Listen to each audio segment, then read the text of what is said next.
నమస్తే అండి.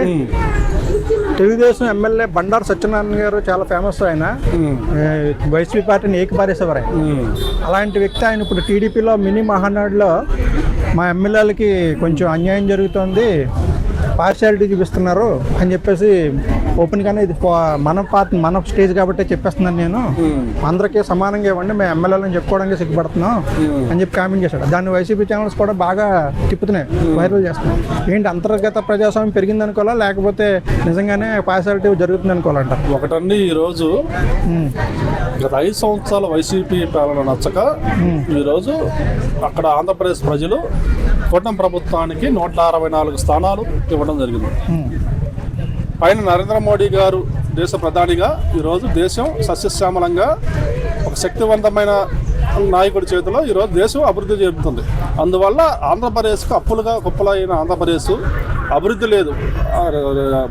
నిన్నటి వరకు ఆంధ్రప్రదేశ్ దేశంలోనే బీహార్ కన్నా దారుణంగా పడిపోయింది.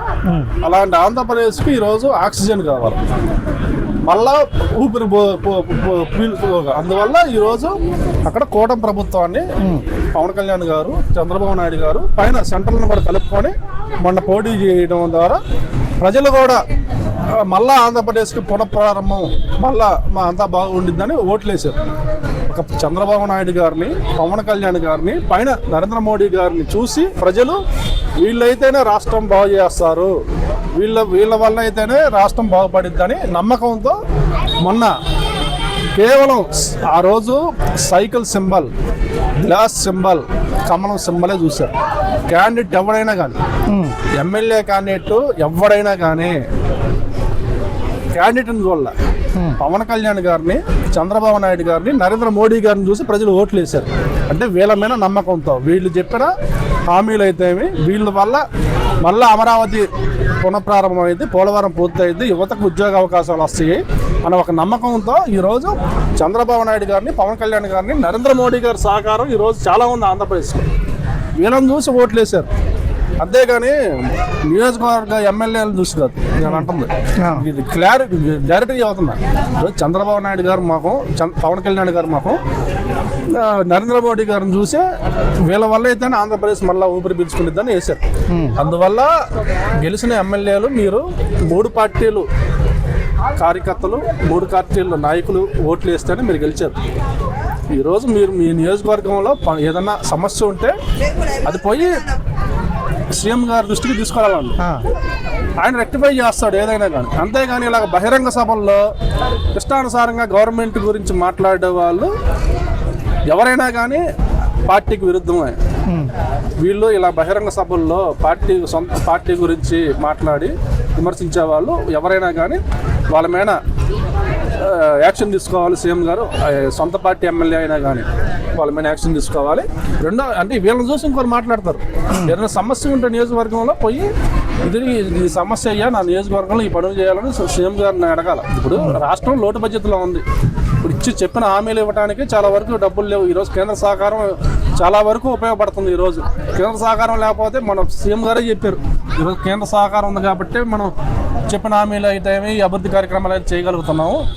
కేంద్రంగా సహకరించకపోతే మనం ఏం చేయలేము. అందువల్ల ఎమ్మెల్యేలు ఎవరైనా కానీ మాట్లాడేటప్పుడు ఒకవైపు రాష్ట్ర పరిస్థితులు కూడా మీరు దృష్టిలో పెట్టుకోండి. ఈరోజు రాజధాని లేదు మనకి, పోలవరం పూర్తిగా చాలా వరకు వెనకబడిపోయింది, రోడ్లు బాగలేవు. అలాంటిది 11 నెలల్లో ఒకవైపు రాజధాని పూర్తి చేసుకుంటూ, పోలవరం పూర్తి చేసుకుంటూ, మ్యాక్సిమం స్టేట్లో గుంటలు లేకుండా రోడ్లని పూర్తి చేశారు. ప్రతి గ్రామంలో సిమెంట్ రోడ్లు, కాలువలు కూడా పవన్ కళ్యాణ్ గారు ఈరోజు ఆ శాఖలో ఉన్నారు కాబట్టి ఆయన ఒక బాధ్యతగా తీసుకొని ఈరోజు చాలా వరకు సిమెంట్ రోడ్లు అయితే, కాలువలు అయితే పూర్తి చేస్తారు.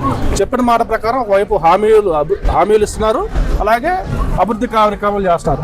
ఒక్క సంక్షేమాలు ఇచ్చుకుంటే ఆ ఆస్తుల మీద సరిపోవు. అభివృద్ధి అనేది ఉంటేనే కదా సంక్షేమాలు ఇవ్వడానికి. అందువల్ల ఒకవైపు అభివృద్ధి చేస్తా, ఒకవైపు సంక్షేమాలు ఇచ్చుకుంటూ నిదానంగా ఈరోజు 11 నెలలు అయింది. నిదానంగా స్టెప్ బై స్టెప్ ప్రతి నియోజకవర్గంలో సమస్యలు అనేవి చేర్చుకుంటూ వెళ్తుంటారు. ఇప్పుడు ఒక నియోజకవర్గం పగయం కాదు, ఒక నియోజకవర్గం మంచిం కాదు. సీఎం గారికి 175 నియోజకవర్గాలు ఇంపార్టెంటే. అందువల్ల నియోజకవర్గాల్లో ఉన్న ఎవరైతే ఎమ్మెల్యేలుగా పార్టీ నాయకుడి గురించి మాట్లాడేటప్పుడు బహిరంగ సభల్లో ఆచితూచి మాట్లాడాలి. వీళ్ళ ఈ రకంగా మాట్లాడే వాళ్ళు ఎవరైనా కానీ పార్టీకి అంటే ఇంటర్నల్గా క్వశ్చన్ చేయాలి కానీ బహిరంగంగా ఏదైనా పార్టీలో కుటుంబంలో సమస్యలు ఉంటే కుటుంబం పెద్ద ఎవరు ఈరోజు పెద్ద ఆయన సీఎం గారు ఉన్నారు, లేకపోతే డిప్యూటీ సీఎం గారు ఉన్నారు. వాళ్ళ దృష్టికి వెళ్ళి మీరు మోడీ దగ్గరికి వెళ్ళారు కానీ లోకల్లో మీకు అందుబాటులో ఉండేది సీఎం గారు, డిప్యూటీ సీఎం గారు కాబట్టి వాళ్ళ దృష్టికి తీసుకుని వెళ్ళి ఇది నా నియోజకవర్గంలో సమస్యలు అయ్యా, ప్రజలు ఇవి అడుగుతున్నారు అని చెప్పుకొని ఒక్కోటి ఆ ఫండ్స్ అనేది తీసుకొని వస్తే అభివృద్ధి చేసుకోండి. అంతేగాని బహిరంగ సభల్లో ఏదో నేను సీఎం గారిని విమర్శిస్తున్నాను, మాకు అన్యాయం చేస్తున్నారని విర్రవీగి మాట్లాడితే మాత్రం అతను ఎవరైనా కానీ పార్టీ వాళ్ళ మీద చర్యలు తీసుకోవాలని నేను కోరుతున్నాను. Okay, thank you.